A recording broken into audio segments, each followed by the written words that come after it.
I'm Brandi Kruse. Coming up today on Undivided, Washington Secretary of State responds to those arson attacks on 2 ballot drop boxes, one in Washington, one in Oregon. Plus, an election observer escorted out by police after refusing to wear a mask.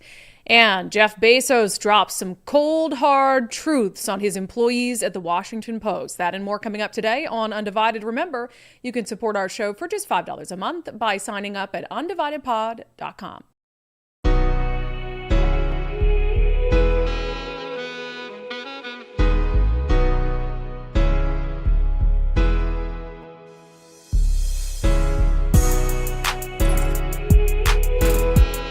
Welcome to Undivided. Thank you for being here. Thank you so much for your commitment to giving common sense a comeback, some election shenanigans to talk about today. The first one's kind of more than shenanigans. It's like a terror attack on our election process in Washington state and in Oregon. We talked about it yesterday. So there's 2 ballot drop boxes where the FBI is now believing that these 2 are related. There's been a similar vehicle spotted at both locations, one in Portland, one across the river into Washington state in Vancouver, Washington. That one, there's news video from KATU of law enforcement responding to the scene. The ballots are like still smoldering on fire as they rake out hundreds of completely ruined ballots there. So FBI took over the investigation. Again, not only was the same car spotted at both scenes, but they say that what they're calling an incendiary device that was dropped in both of the drop boxes seems to be the same thing. Now, you'll recall that I was called out yesterday for automatically assuming that this must be the work of Antifa. We don't know yet. I'm kind of hoping I'm right, obviously, since I jumped to conclusions, but I feel better now that I know that the car is a Volvo. So I'm sort of like, I hope it's someone on the left so I don't turn out to look like an asshat. But I wonder if it was stolen. It was missing a license plate. So had no license plate on the front, had a license plate on the back, but they didn't give us a license plate number. Said it wasn't, they weren't able to read it apparently. Mm-hmm. But it's weird because the screenshot they released to the public shows the Volvo, but it's positioned in a way where you can't see the face of the person. And I have to believe that there was a different screenshot where the face of the person we were talking about yesterday might be more visible. So I don't know what's going on there. But so they're looking for the election, what do you call it? Election attacker in a Volvo. I mean, it's serious stuff. I'm not trying to laugh about it. Democracy, yeah. Democracy. Attacker of democracy. Democracy terrorist, yeah. So they're trying to figure it out. Meanwhile, of course, you're being encouraged if you think you used one of those drop boxes, either in Portland or the one in Vancouver, to make sure that your ballot's been counted. If not, reach out to the auditor's office and get a new ballot so you can fill it back out. We're now hearing from the Secretary of State. I have some mixed feelings about his statement. Steve Hobbs, we take the safety of our election workers seriously and will not tolerate threats or acts of violence that seek to undermine the democratic process. I strongly denounce any act of terror that aims to disrupt lawful and fair elections in Washington state. Despite this incident, I have complete confidence in our county elections officials' ability to keep Washington's elections safe and secure for all voters. Now, I appreciate the strong statement and condemnation. I wouldn't expect anything less from Steve Hobbs, but I don't know how you can have complete confidence in the ability of county elections offices to make sure that we have a safe and secure election for all voters, because it's as easy as dropping like a firework or incendiary device into a drop box. There's hundreds and hundreds of them, and then ruining hundreds of ballots. What? Oh, sorry. Did you hear about this? That there's actually a fire suppression in all of them. That's why the Portland one didn't work, but the Vancouver one, they set it off on the outside and somehow it got in. Right, but it still didn't work.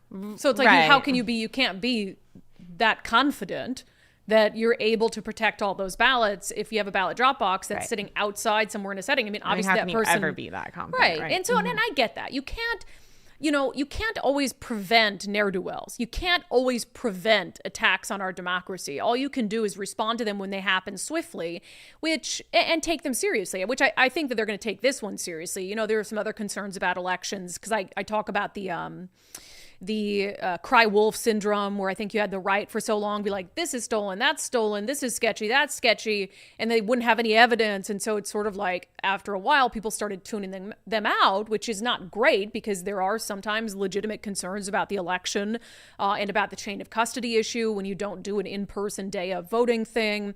So yeah, I believe that Steve Hobbs is on it. I believe the FBI is on it, but I'm not sure you can ever have complete confidence in elections officials to be able to maintain a safe and secure election for all voters when there is such a chain of custody issue. And again, I'm a fan of mail-in voting. I've said it a million times. I'm not one of those people that wants a return to the polls. But I'm also not one of those people who's going to seek to do something shady or break election law or commit an act of fraud. So I get it. I like filling it out on my counter, but I understand that comes with some concerns and challenges, including USPS and the chain of custody issue, and they're retrieving ballots in a timely manner. And then with the drop boxes, now it's like, well, somebody might go throw a firecracker in it or something and then ruin a bunch of ballots. And hopefully everybody who used that ballot drop box is now aware of what happened and is online and trying to figure out if their ballot was counted, but I doubt it.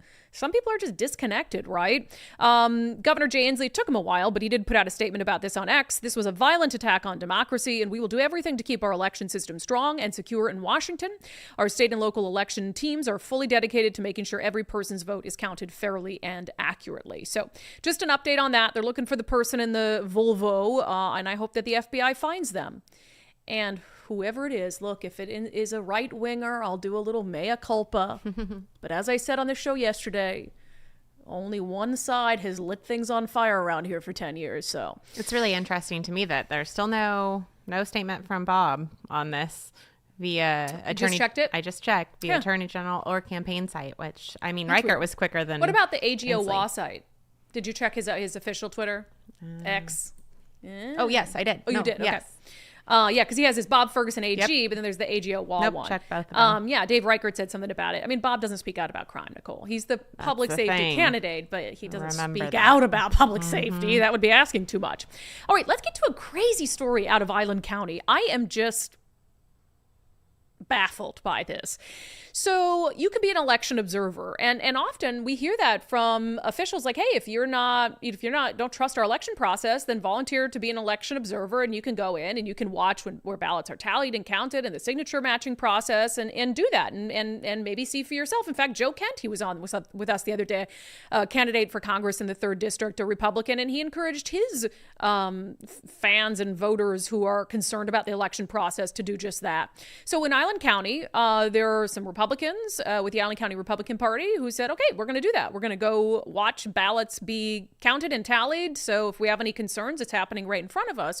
So they go in last Thursday and they are met with this sign: masks required in this room. Masks can be provided if you do not have one. So they were like, what? And I'm well past the stage of wanting to wear a mask, feeling like I need to wear a mask, or even being able to be pressured into wearing a mask. Like, I don't even own a mask. So I too would be flummoxed if I saw this sign. And so on the GOP side for election observers, they didn't go in because they didn't want to be required to wear a mask to have to go in and observe what was happening with the ballots. So anyway, they go and they regroup kind of as a county Republican Party, have a conversation about it over the weekend. They're talking about it on social media, and they decide that they're going to go back on Monday and try to go in anyway and see what happens. So there's video now of a woman. She happens to be, she's volunteering to do this observing, but she is also a co-chair of the Island County Republican Party. So she walks in, and I'll share what she said on the back end, but she goes in on Monday, tries to go in to observe ballot counting. The police are already there waiting because they anticipate, because of chatter over the weekend, that this is going to become a problem. And I swear to God, in October of 2024, years removed from the pandemic, this woman was escorted out by 2 police officers for not wearing a mask. Here's the video. I'm sorry you have to come to this. Okay, I am too. Okay, but I have to take a stand for people. Okay. Well, you've been asked to leave. I appreciate you leaving at your own accord. Well, I'm not leaving on my own accord here. You guys are escorting me out. Okay, we go. That is not leaving Okay. on my own accord here. All right. Have a good day. Okay. That is just insane. So that's Tracy Abul. She's an Island County GOP precinct committee officer. And again, you heard her say there, like, I'm sorry it came to this. There's an officer, it seems like, and a sheriff's deputy. I'm sorry it came to this, but I have to take a stand. And for the record, I'm not leaving on my own accord. You're making me leave. I'm just not like physically resisting, right? So she explained what was happening to the center square like this. She said, I showed up on Friday. They said I had to wear a mask and I didn't want to go to jail for the weekend. So I contacted people and decided I would go back on Monday. I like that. Yeah, I don't want to sit in jail for the weekend. I'm not going to get a court hearing for that. So she says when she arrived back at election headquarters on Monday, it was clear others were ready for potential confrontation. Quote, when I got here on Monday, there were 3 police officers that came in because I guess they heard something about it, noting that the scenario felt like government overreach to her. She went on to say that she warned the police officers who were there that she would attempt to enter the observation area without a mask. She told the Center Square, I knew when I came in that's what they would do, claiming she wasn't trying to create any issues, but did want to make a point. It's simply unconstitutional as I see it to do this, she said. To me, this is election interference because even when the last recount was going on, all the Democrat observers were coming in with masks and Republicans didn't want to wear them, so there was no inclusion. So the concern there being that the Republicans didn't want to put a mask on, and so they weren't allowed to actually be in this room to observe the ballot counting, but the Democrats were more than willing to wear masks, and so they could be in the room to observe ballot counting, which sort of negates the point of having both sides be able to be in there so they feel like everything is above board. So this morning, the Island County Republican Party sent a cease and desist letter to Sheila Kreider. She's the Island County auditor, and this is apparently a decision she made to have there be a mask requirement for election observers. So they're giving her a few days to respond to their demand that she lift this requirement and allow everyone to be in there with or without a mask to observe what's happening with ballots behind the scenes. But to talk more about this today is Tim Hazelow. He is the chairman of the Island County Republican Party.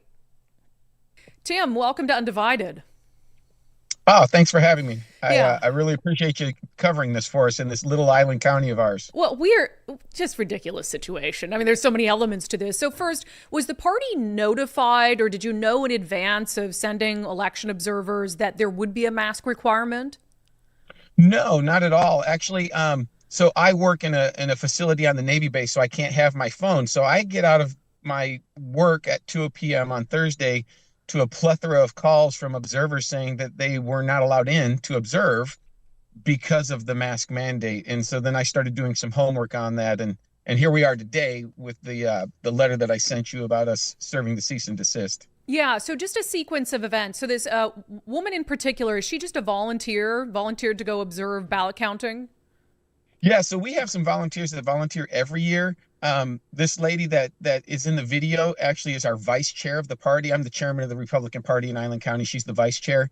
So she's very active, and she's retired, so she can get out and do these things where the rest of us are still working. So she's really our spearhead on a lot of these things. Yeah, and so the first day happens where they're told you can't come in without a mask. The video Correct. is actually she went back. I mean, kind of intentionally to make a stand. Is that what I'm seeing in that video? Yeah, so when we talked on Thursday, basically our discussion was that we need to figure out what the legalities of it are. Can they do this? Can they not do this? We've decided that they cannot do this. We sent people again on Friday. They said no. So on Monday, we told her, stay in there until they escort you out, because that gives us the precedence of saying, wait a minute, we're trying to do this the right way. We're here of our own accord as volunteers, First Amendment, want to watch the elections. And they called a sheriff and the county or the city marshal. That was, we did that. And then today, based on that video, we were able to write and serve that cease and desist letter. Yeah. So a few things here before we get to sort of next steps. I mean, look, the idea that just the visual of law enforcement bringing a lady out because she's not wearing a mask. I mean, I can tell those officers probably didn't want to be doing that. But at that point, it's like a trespass issue, right? But help me understand, because I've never volunteered to go monitor like ballot counting or whatever. Help me understand the space that they're in and what is actually happening back there that they're monitoring. Because Because I'm trying to understand Yeah. like the need for a mask. Yeah, no, I agree. It is an enclosed space. The office, I would say, is probably 30 by 15, and there's tables set up in there where the workers that process the ballots. There's two workers at each table. They process the ballots. They basically the signatures are verified in one room, and the ballots are brought back to this room. In this room, they take the ballots out of the envelopes, and then they verify that the ballots are filled out correctly. If they're filled out correctly, they go in one pile. If there's something odd about the ballot, there's a write-in. Somebody voted for two candidates in one race. Somebody voted for the wrong person and corrected their ballot. Whatever it may be, if there's an oddity to the ballot, it goes into another stack. And then those ballots are counted, presented back to the office manager saying, this is how many we counted in this batch, and they're put on a shelf for actual processing through the electronic machine. And I don't know when the actual processing through the electronic machine happens, so I can't tell you anything about that. It looks like a pretty straightforward process. Now, I'm going to be honest with you, Brandi, just right out of the get-go. I've been here for 30 years in Island County. Yeah. I've voted ever since I've been here. I've been voting my whole life. I know a lot of those people who are in there working as the people in the office, and I don't think they're doing anything nefarious. Yeah. I really think they're trying to do the best they can under the circumstances that have been presented to them. But the mask thing, preventing people from watching because of the mask, really gives an impression of trying to hide something. Whether it's there or not, whether they are or not, I don't think they are, but it gives that impression. It's a bad precedence, in my opinion. Well, and so when this happened Thursday, Friday, I'm assuming the Democratic Party had volunteer people in there monitoring.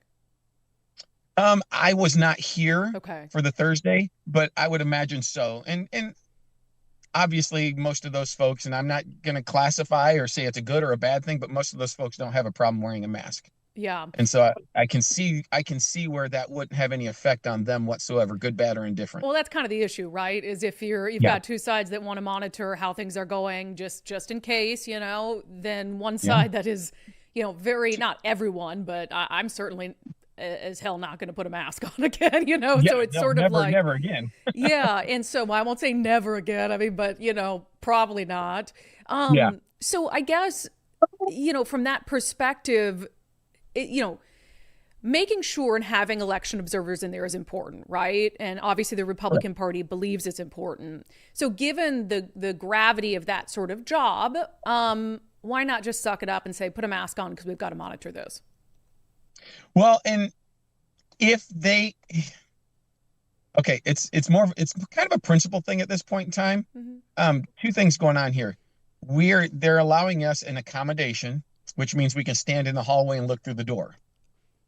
Okay. With that being said, So the stupid. reality is it's not much worse of a space than sitting in the room. You can't see everything, but you can see enough to know that they're in there doing their job and processing the ballots. So we're going to go ahead and continue to have our observers there, even though they have to stand in the hallway. With that being said, though, they shouldn't have to. And that's where the true argument is. Now, our auditor, Sheila Kreider, apparently, and I've spoken to county officials here.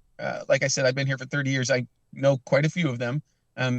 Most of the elected officials here I know. And as you know, I ran for to be an elected official here. But most of them I spoke to didn't even know this was going on until this one elected official, the auditor, arbitrarily on her own made this decision. No health board inclusion, no. As far as we can tell so far, it was just Sheila and Sheila alone that made this decision. And I don't think she can do that, especially, I read the WAC. I think you saw in the video, there's a picture of what the WAC code, and I The can't Washington quote it to you, Administrative Code, but I yeah. read that, and I don't see anything in there that gives her the authority to do this particular thing. Yeah, and it seems like she's kind of, for lack of a better phrase, on an island in doing this. We haven't heard of this happening in other county elections offices. We're going to reach out to King County today just because that seems like maybe the most likely, maybe a Thurston. I'm just going based on politics and stuff. So we'll find out. So you've delivered this letter then, this kind of cease and desist demand letter. What's your ask? Well, I mean, the ask is just to remove that requirement. Here's the reality of this. Island County is a small little county, and they don't have the money to fight a suit if it were to come to that. I don't have the money to file a suit.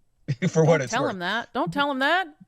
Yeah, exactly. I should not put that out there. But the reality is that I've gotten messages and phone calls from people who do have the money that might not even be in Island County that are willing to say, wait a minute, this is not right, and we can't let this stand. And then I'm going to be paying for the defense as a resident of Island County for this arbitrary decision made by this one person who I don't know why she makes the decision she makes. She actually hung up on my vice chair and one of my parliamentarians when they were questioning her about it yesterday. So it's just not a good look for Island County, and it can be fixed.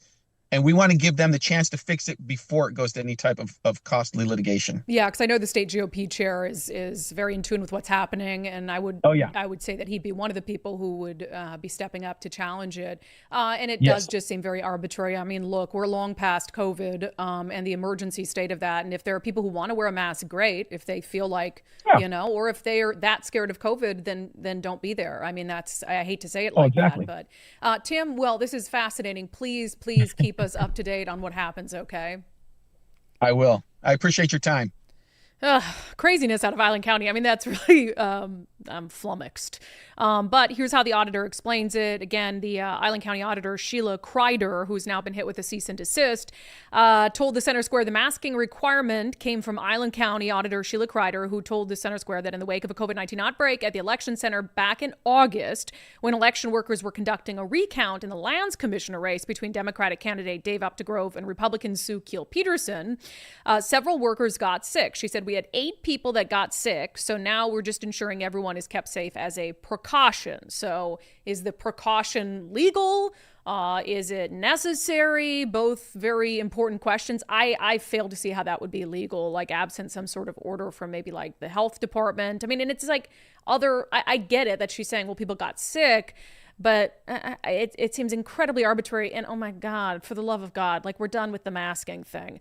But that's the thing is like, if you want to wear a mask, wear a mask. But don't make other people wear a mask too. Or if you're that genuinely concerned about COVID-19, like don't be there. Don't be in a closed room with other people. I had to ask you guys this in our daily subscriber show poll. One, to make sure you guys are sane. But I was genuinely curious. I said, should county auditors be allowed to require election observers to wear a mask as part of the requirement for access? On Patreon, 98% of you saying no, they shouldn't. Jack says, I actively avoid masked people in 2024. They are not well. Ollie Rhodey said, absent an order from the health department, I don't see how this is legal. Richard, I thought we were over the mask thing. Aside from medical reasons, like when I was at my oncologist office, there's no acceptable reason. Bill says, well, I guess if it is a posted rule, I think that is a big problem today. There's always a person that feels that they're above the rules. So like, should they have to follow it? It sounds like though they're not like going in there, they're standing out in the hallway until this whole thing is sorted out. Let's see what you guys are thinking over on locals. Again, most of you saying no, you shouldn't be able to do that. Michelle, absolutely not. There's simply no logical reason to require a mask.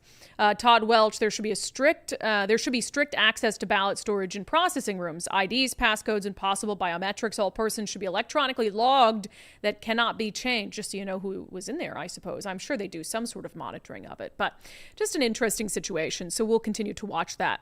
All right, it has been 2 years since I embarked on my journey with the Eastside Weight Loss Clinic program, speaking of COVID, to lose my COVID weight. And I lost 40 pounds, most of it in just the first 2 months. And actually, I started the program 2 years ago right now.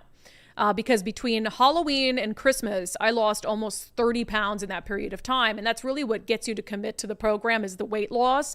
Happens so quickly that you just feel motivated and more motivated every single day to keep going. And what I tell people about Eastside is it's not a magic trick. It is really hard work for 60 days. You have to commit yourself to it. But I did it at inarguably the most difficult time to start a new weight loss journey during the holidays. But I was able to do it successfully. And then after the first 60 days, you make some simple lifestyle changes, like you get to enjoy your life and, drink the drinks you like and eat the food you like. You just have to make some lifestyle changes to make sure that most of the time you are very well behaved. And if you do that, you can keep the weight off. So do what I did 2 years ago. You will not regret it, I promise you. Schedule your free 15-minute consultation with Dr. Ryan Coogan and his team at eastsideweightlossclinic.com. That's eastsideweightlossclinic.com. All right. Okay. We posted another election interview. We have hours, by the way, of interviews that we have done with 2024 candidates this election cycle, and they're all free without a paywall. You can access them on Patreon or Locals. Again, you do not have to pay to become a subscriber, although we would appreciate it if you did. I mean, we're doing a lot of work this election cycle.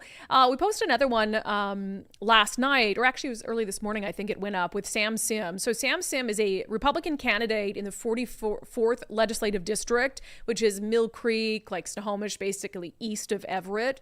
We wanted to have him on certainly to talk about his campaign, but also he's been very active and pivotal in helping the Republican Party in Washington state try to reach out to what has become and is a fast-growing voter bloc, and that's Asian Americans who are, frankly, starting to feel like Democrats just use them as sort of political pawns and talking points, but aren't actually there reaching out to them, listening to them, talking to them about the issues. So Sam, independent of his campaign for the state legislature, this has been a passion project of his. As an Asian American, but as someone who has become involved in the political process to make sure that others in the Asian American community get involved as well. Here's a clip from that interview. I myself was guilty of just that, not being in the know and not being educated as a voter myself. And so I'm a walkaway Democrat as well. I used to just vote down the line and this is the reason why.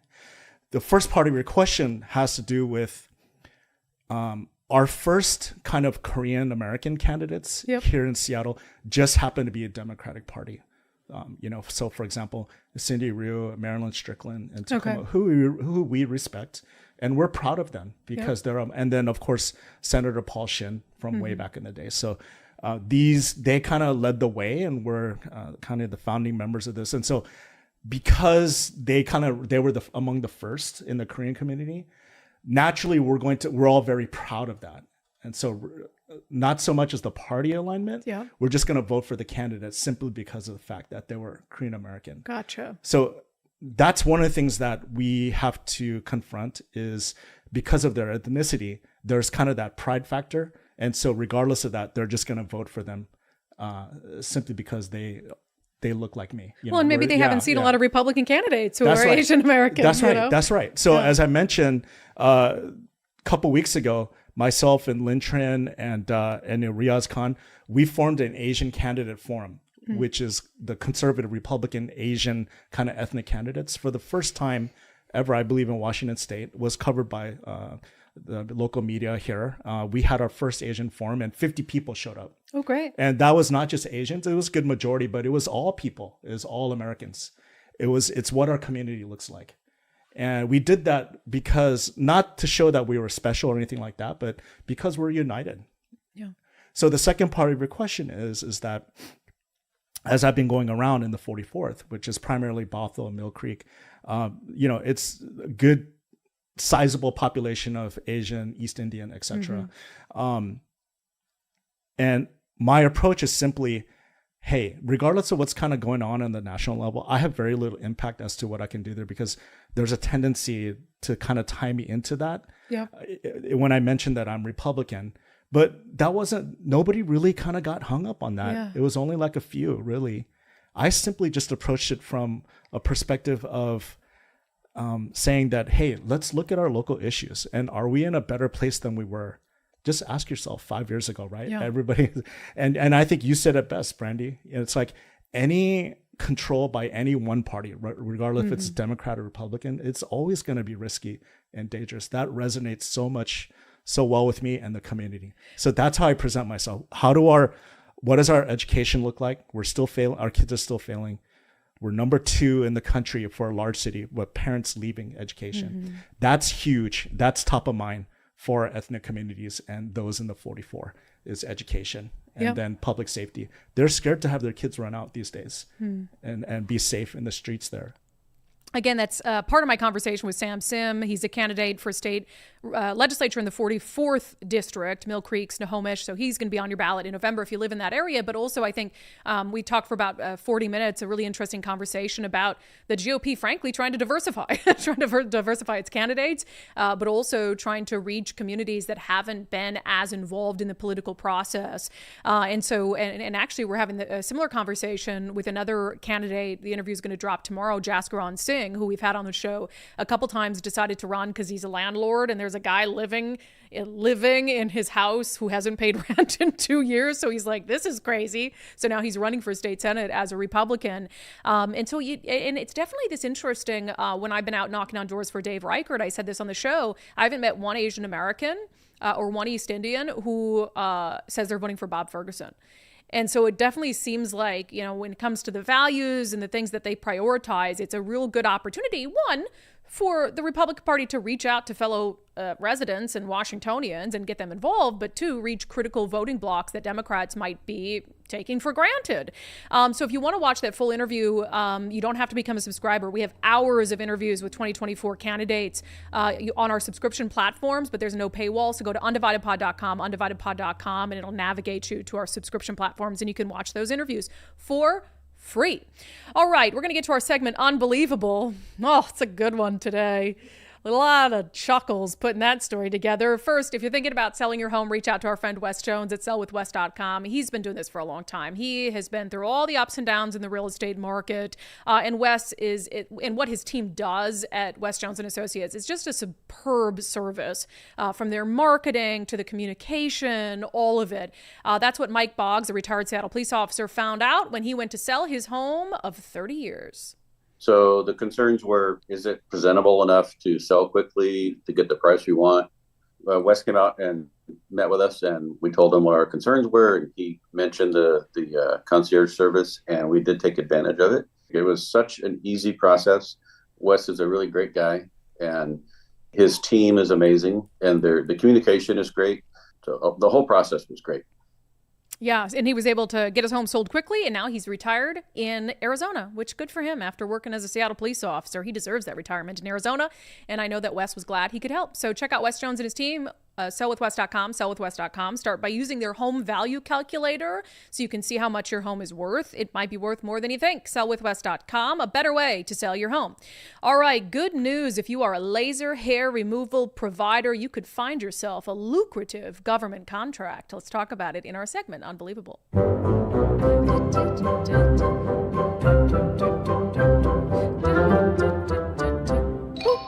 All right, a couple weeks ago, we shared a story from our friend Jason Rance. He had got his hands on some documentation revealing the fact that we, the taxpayers, have contributed to the Department of Corrections spending hundreds of thousands of dollars on gender reassignment surgeries and other transgender care for inmates within our state's prison system. So, this includes a whole bevy of things from actual surgeries to gender affirming care, etc. Hundreds of thousands of dollars, which is just ridiculous.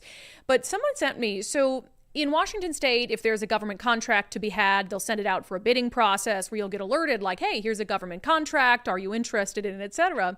And so I know a few people on these lists, right, who get emails alerting them to potential government contracts.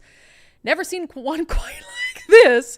All right, this came through the Washington Electronic Business Solution website for vendors. Here it is.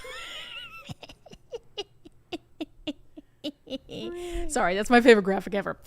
It says, WEBS bidding opportunity. Our records indicate that you are currently registered to receive solicitations in the following category and may be interested in bidding on electrolysis, laser hair removal services for incarcerated individuals. It says, description.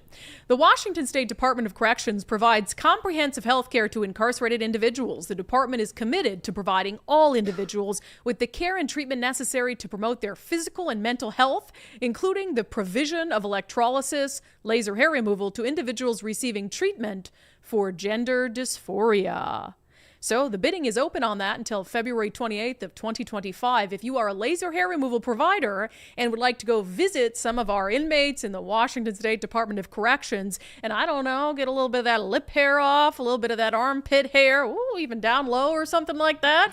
I mean, that is We recommend. comprehensive care. So Nicole and I were debating, should we tell people that we get laser hair removal? So yeah, you know what? Not a lot going on under here, because Nicole It's and not easy I, to being a female, man. if we're going to talk about this, you have to put yourself on camera, because I'm not talking about this alone. Listen, we both go to the same laser hair removal lady, and we get our hair laser removed, because it's like, it's just glorious. It's like one of the Life's best things better. I've ever done. But you know what it also is? It's very expensive. Like, I go like twice a year. I took a big break during COVID. Just let things run wild, apparently.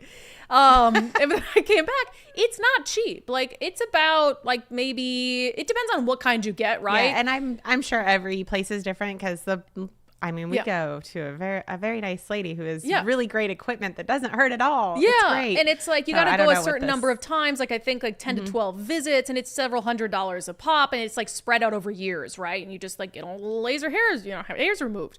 But like, is it worth it to me? I'm starting to think about this in my head, to commit a crime, nothing serious, but something that would be more than a year. So I get sent to DOC, say I'm transgender, go in there, get free laser hair removal, and then come out on the back end completely hair free and not a cent poorer. Maybe only if you're already there. Okay. But it's like, regular inmates who aren't transgender, they're not getting taxpayer funded laser hair removal. Like, hey, I want my bikini line to be fresh and clean. It's like, well, are you transgender? No.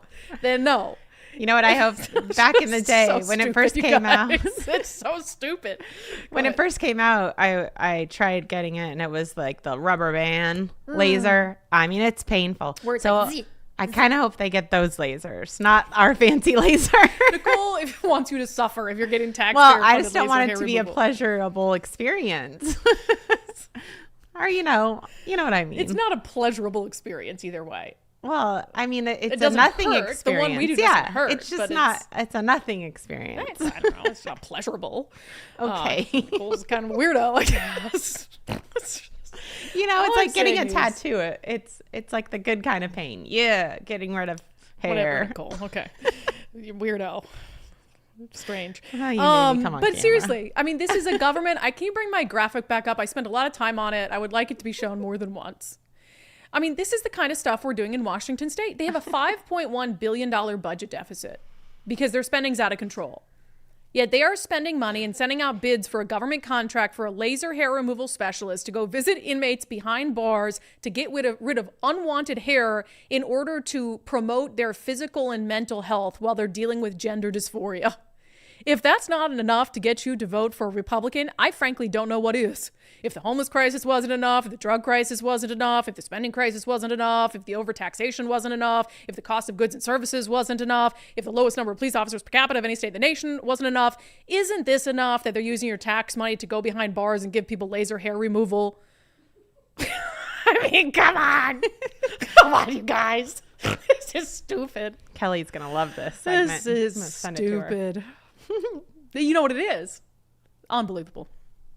Absolutely unbelievable. All right, moving on. Yes, I know snort jar. The money snort jar, swear jar well worth overfloweth it. this year. The beneficiary of our swear snort jar is, of course, our charity of the year, the Washington State Patrol Memorial Foundation. So I'm sure they cheer on my swearing and my snorting.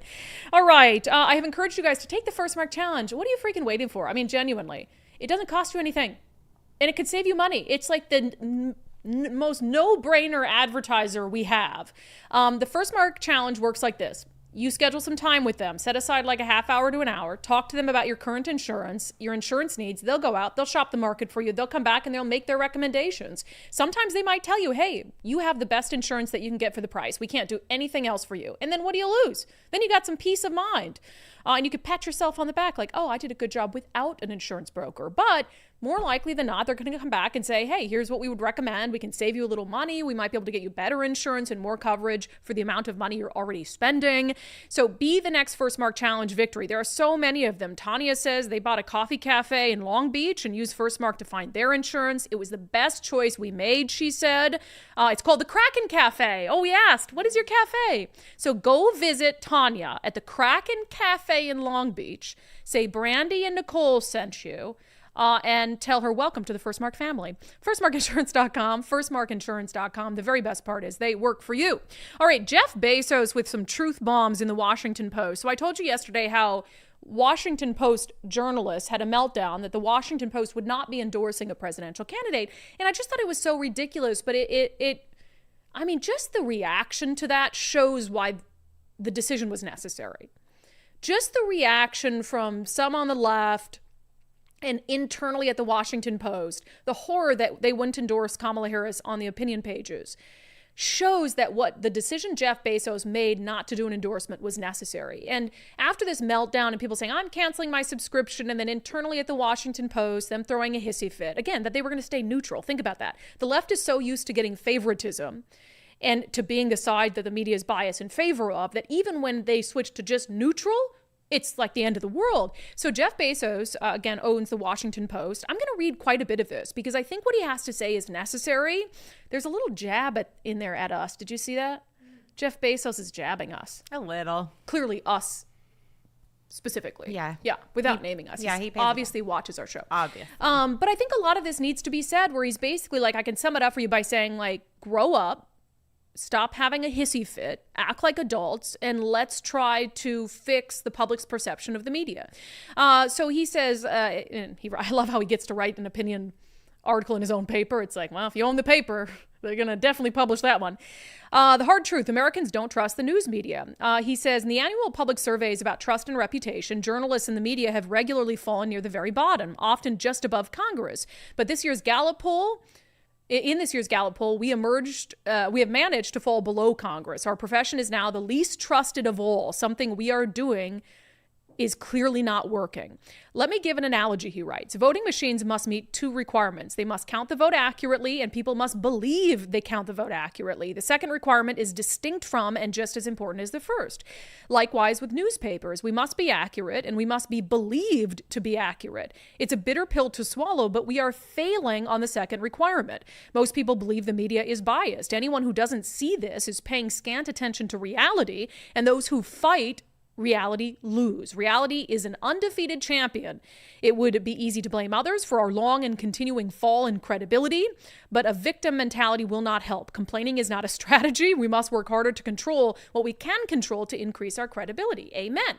He said presidential endorsements do nothing to tip the scales of an election. No undecided voters in Pennsylvania are going to say, quote, I'm with newspaper A's endorsement. None. What presidential endorsements actually do is create a perception of bias, a perception of non-independence. Ending them is a principled decision, Bezos writes, and it's the right choice. Eugene Mayer, publisher of the Washington Post, from 1933 to 1946, thought the same, and he was right. By itself, declining to endorse presidential candidates is not enough to move us very far up the trust scale, but it's a meaningful step in the right direction. He says, I wish we had made the change earlier than we did, in a moment further from the election and the emotions around it. That was inadequate planning and not some intentional strategy. So then he goes on to say this, and this is where I know he's personally talking about us. He says, well, I do not and will not push my personal interest. I will also not allow this paper to stay on autopilot and fade into irrelevance, overtaken by unresearched podcasts and social media barbs. Look, we do a lot of research on our podcast. I know. I don't think he's talking to us there because we research a lot. We do. I mean, occasionally, like yesterday, I go off on an unhinged rant about how it's definitely Antifa burning ballots in the ballot drop boxes. But that was educated guess. Yeah, that's 15 years of research into the tactics of Antifa. He goes on to say, it's too important. The stakes are too high. Now more than ever, the world needs a credible, trusted, independent voice. And where better for that voice to originate than the capital city of the most important country in the world? To win this fight, we will have to exercise new muscles. Some changes will be a return to the past and some will be new inventions. Criticism will be part and parcel of anything new, of course. This is the way of the world. None of this will be easy, but it will be worth it. I am so grateful to be part of this endeavor. Many of the finest journalists you'll find anywhere work at the Washington Post, and they work painstakingly every day to get to the truth. They deserve to be believed. So I disagree with that. I don't think any journalist deserves to be believed. I don't think I deserve to be believed. I think that we want a populace that thinks critically and independently and is skeptical of even what, the most trusted, quote unquote, or longest lasting media outlets in the world or in the country tell them. So I don't agree with him there. I don't think anyone deserves to be believed. I don't care if I have a 40-year career and don't get a single thing wrong ever. It adds to my credibility, but I don't think that means that people they would owe me something to believe me with every single thing that I put out. But Jeff Bezos has a lot of truths there, and it is kind of giving this little wag of the finger to his own staff. Essentially, you melting down like this just proves the point. We need to do something. Clearly something's not working. People don't trust us. So what can we do to build back that trust? I also agree with his assessment that they should have done this sooner. That this coming out with this decision just a couple weeks before the election makes it seem like it's something maybe other than what they're intending. So the timing of it maybe isn't great. But in that realm, so we've got the LA Times, Washington Post, and now the USA Today saying that they're not going to offer endorsements. And again, the timing is interesting of it all, but I think they know also both these candidates suck. So they're not going to endorse Trump, clearly, but Kamala Harris, they're really going to put their name on Kamala Harris. USA Today, the latest offer up excuse for lack of presidential endorsement. A spokesperson for the paper told the Daily Beast that it will instead focus on providing, quote, readers with the facts that matter and the trusted information they need to make informed decisions. USA Today spokesperson explained the decision to not endorse in an email saying, why are we doing this? Because we believe America's future is decided locally, one race at a time, and with more than 200 publications across the nation. Our public service is to provide readers with the facts that matter and the trusted information they need to make informed decisions. I would be okay if this becomes a trend. I mean, Nicole and I said it a million times when the Seattle Times was issuing all these endorsements in races that they clearly didn't even have a strong opinion on, or in races where there's incumbents that they've been very critical of. And then just in the name of ideology, even when you have someone like Chris Rakedal, who's failed our public schools, and they've said, he's done a bad job, hasn't taken accountability for the declining test scores, dropping enrollment, they still turned around and endorsed him because it's conservative man bad. And so it just made their endorsements, frankly, just irrelevant because it was clearly just based on ideology and not based on who'd actually be better for the job. So I'd be okay if opinion sections, unless they were very, very passionate, just stayed away from making endorsements in races.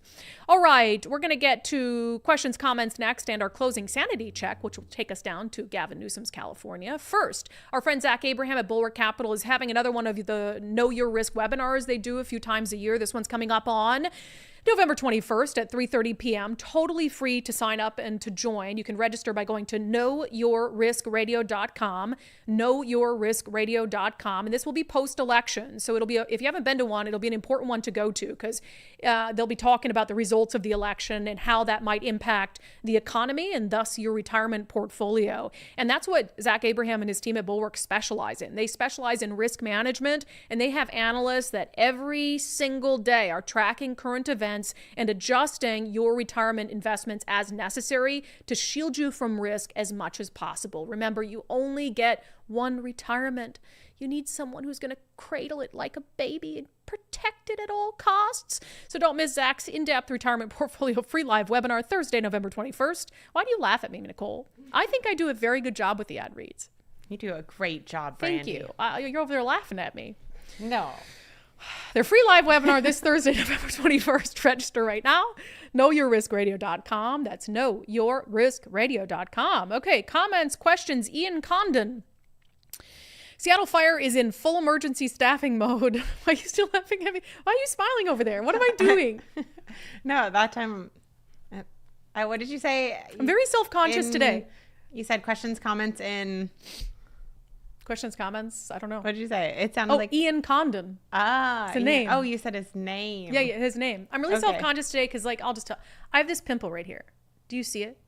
I don't see it. We cannot see it. And literally, it's bulging out the side of my one nose to make it. It looks bigger over here. Oh no. And it hurts. It's really painful. I already told you what to do. You said stop touching it and put tea tree oil on it Yes. later.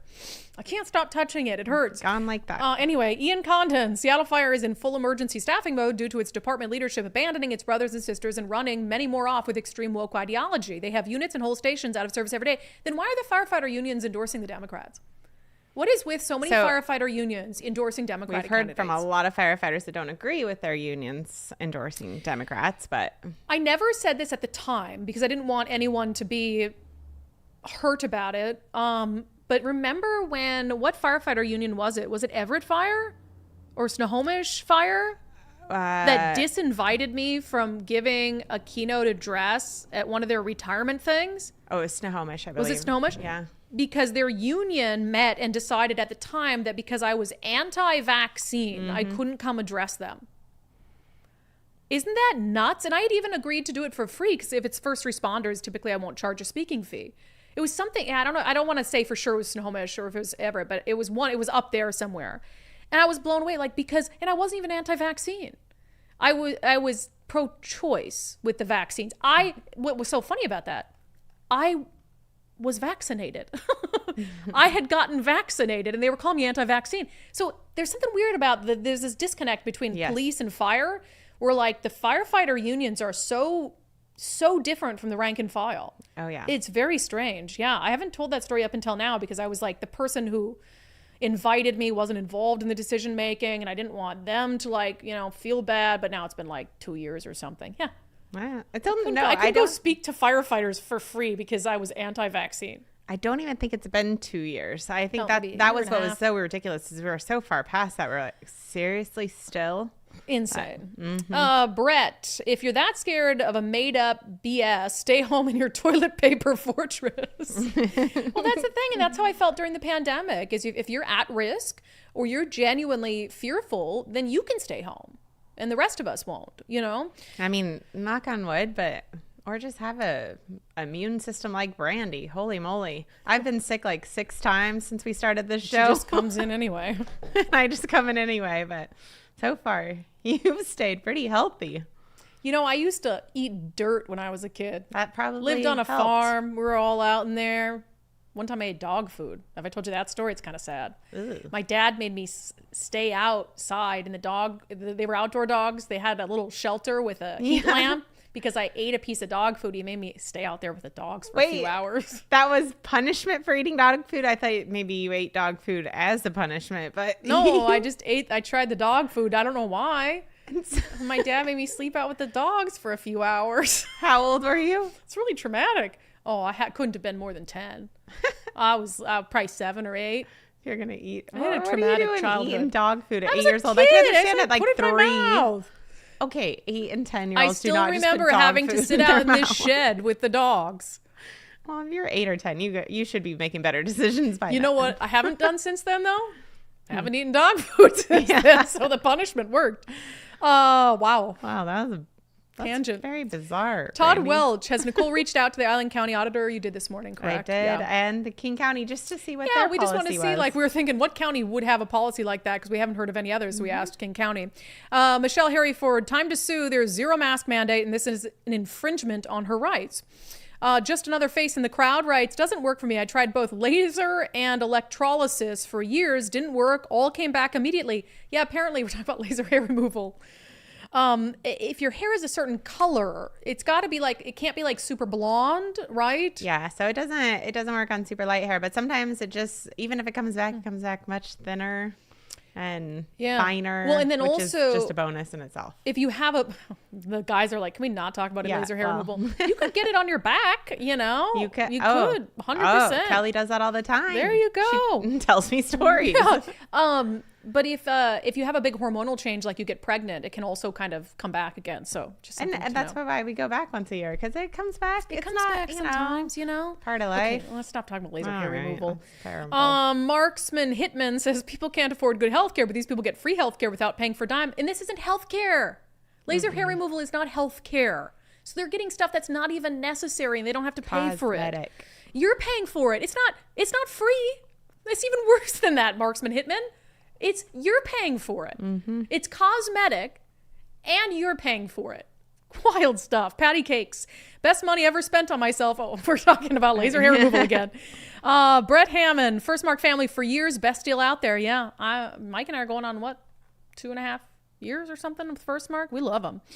Anna M. Speaking of firefighters, Ryan Mello is endorsed by our Pierce County firefighters. That's mental. Like, we have firefighters in Seattle who things are so dangerous they have to have bulletproof vests with them, or they can't respond unless police are there first. But they endorse Ferguson. Mm-hmm. You realize that's nuts, right? Because you're like, and also Republicans they're not anti, like, public safety union. I mean, they've been very, like, good to the police union, et cetera. So I don't understand, I guess, the union argument there. Like, you think Republicans would be bad to a firefighter union? It really makes no sense. That's crazy stuff. All right, good comments per the usual. Update Bob's tweet. Oh, yeah. Oh, Bob Ferguson did respond to the ballot I think he was thing. watching. Well, it's funny because he did it 44 minutes ago. Right after we were saying on the show, he hadn't said anything about it. Bob, we know you're watching. Bobby, Sue. Bob Ferguson said, yesterday we learned of an attack on our democracy as someone attempted to disenfranchise Washington voters through the destruction of ballots at a Vancouver ballot drop box. We cannot take this election for granted. Every ballot counts in the race for governor and close races across Washington. This is exactly why you need to get your ballot in before November 5th and track the status of your ballot at votewa.gov. And I agree with that you need to track the status of your ballots. That is one point of agreement between Bob Ferguson and I. And with that, let's get to our closing sanity check. All right. Governor Gavin Newsom and a lot of Democrats totally reject local control. I mean, you saw that during the pandemic where Governor Jay Inslee said, I know best what the cities and counties should be doing, so I'm going to have 975 days of complete one-man rule at the state level, and I'm not going to take calls from mayors, and I'm not going to take calls from county executives, and I'm not going to take calls from county city councils, and I'm just going to do whatever I want. But apparently, when what the state is doing just isn't working, then, according to Gavin Newsom, local control is where it's at. And I say this with love and admiration as a former supervisor and mayor. It's not the state's job to realize the state's vision. The state vision is realized locally. Localism is determinative. It is bottom up, not top down. And that's incredibly important. Isn't that convenient? It's not the state's job to realize the state's vision. And this had to do, and what makes it even worse, this had to do with homelessness. So he's up there handing out all these grants to localities to deal with the homeless crisis that his policies helped create. And he's basically saying, we'll give you the money, but we're not responsible for your ability to fix it or not. Ridiculous. That has been your closing sanity check for today. That has been today's episode of Undivided. Guess what? We're dressing up for Halloween on Thursday, right? We did last year. I was an Antifa member last year. I have a costume planned for this year. Me too. Nicole does too. She won't tell me what it is, and apparently we're going to guess what each other's costumes are. I think you'll guess mine on the first try. It's not super obvious. I haven't put it together yet. I've ordered pieces of it. Hopefully they get here tomorrow. What's funny though about dressing up for Halloween on the show is then the clips go out on the internet just of like us talking about news, and it's not clear like why I'm dressed like that. Last year was like me, pink wig, Antifa, whatever. And I'm sure people were like, why is this lady is weird looking.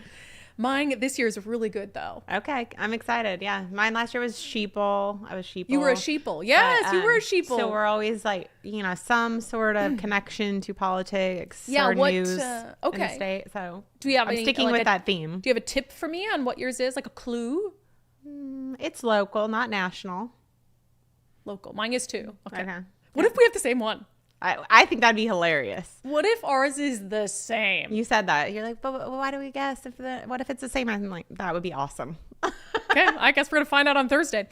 All right, that has been it for today's episode. Thank you for being here. A special thank you to Undivided subscribers. This is our full-time job, and the reason this can be our full-time job is people like you who pay $5 a month to support the show. So we really do appreciate you. If you'd like to sign up to support our show and our work, you can do that at undividedpod.com. Undividedpod.com. It's just $5 a month. I think that's a pretty good deal. I think that's a pretty good investment. What else? Man, I think that's it. Get your ballots in. See you tomorrow at noon. Peace. You cut me off. Peace out. Back on me. Peace. Toodaloo. Toodaloo. Ta-ta for now.